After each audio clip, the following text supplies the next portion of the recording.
नमस्कार। श्रद्धाया दीयते यस्मात् तेन श्राद्ध निगद्यते।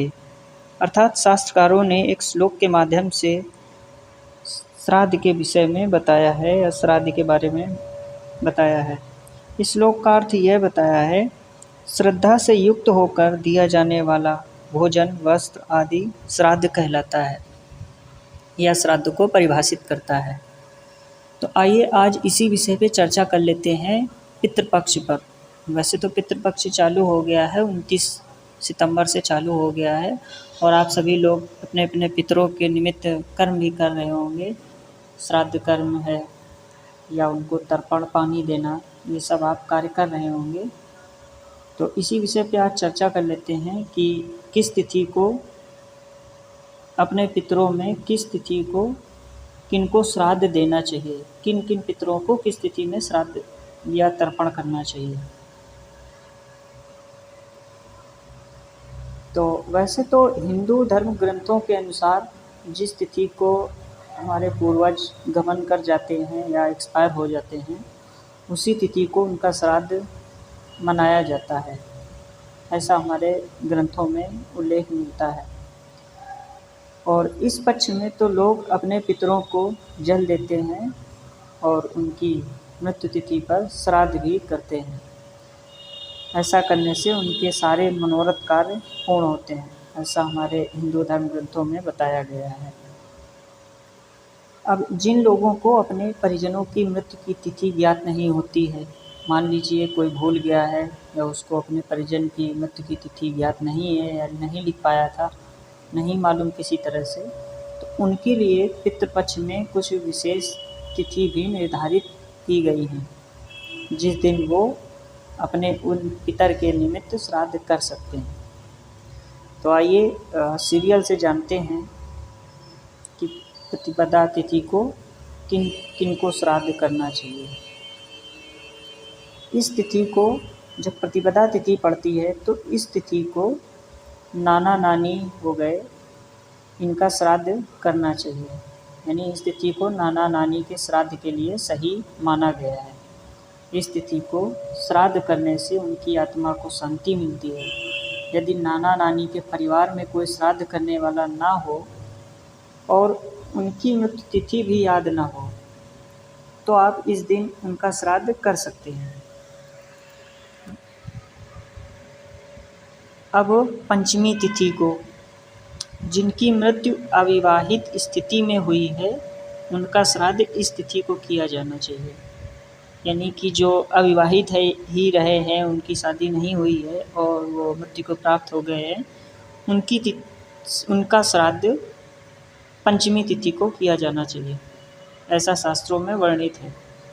अब नवमी तिथि को क्या करना चाहिए, जैसे कोई सौभाग्यवती स्त्री है या उसके पति के रहते ही उसकी मृत्यु हो गई है, तो ऐसी स्त्री का श्राद्ध नवमी तिथि को किया जाना चाहिए।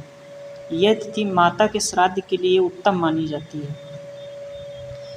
माता की श्राद्ध करना है तो यह भी तिथि उत्तम मानी जाती है, इसीलिए इसे मातृ नवमी भी कहते हैं।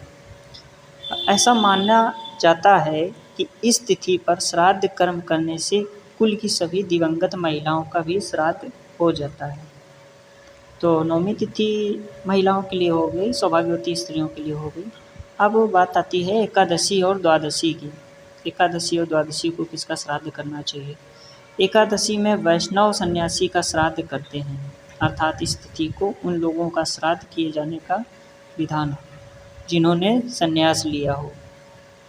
और चतुर्दशी तिथि को, इस तिथि में शस्त्र आत्महत्या हुई हो, किसी को विष दे दिया गया हो और दुर्घटना में मारा गया हो, यानी किसी भी प्रकार से उसकी अकाल मृत्यु हुई हो, तो उनका श्राद्ध किया जाता है चतुर्दशी तिथि को।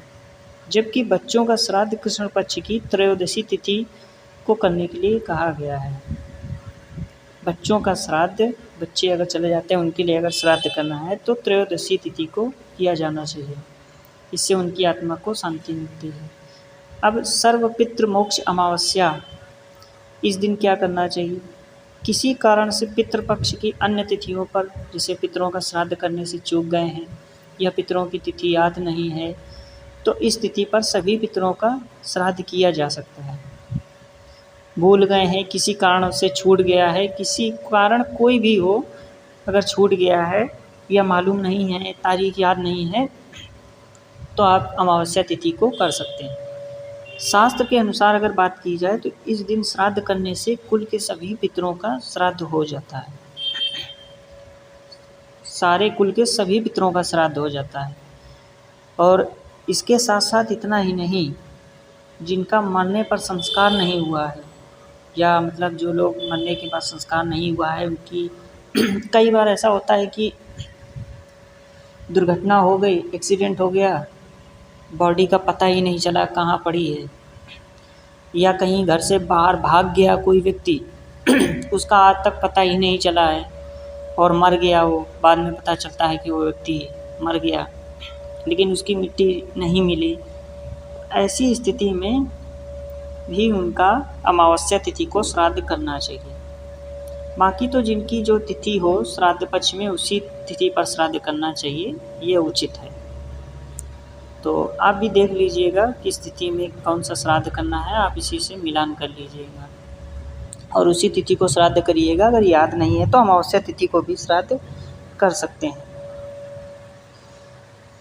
अगर आप लोगों ने चैनल को सब्सक्राइब नहीं किया है तो चैनल को सब्सक्राइब कर लीजिए, बेल आइकन को दबा दीजिए जिससे आपको सबसे पहले नोटिफिकेशन मिले, और शेयर कर दीजिए वीडियो ज़्यादा से ज़्यादा, क्योंकि पितृपक्ष चल रहा है, सभी के पास ये वीडियो पहुँचे तो सभी लोगों को जानकारी मिले और वो अच्छे ढंग से अपने पितरों के निमित्त कार्य कर सकें, श्राद्ध कर्म कर सकें।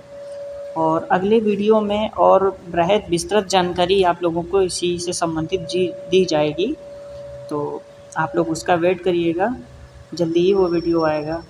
और ज़्यादा से ज़्यादा शेयर कीजिएगा और सब्सक्राइब कर लीजिएगा।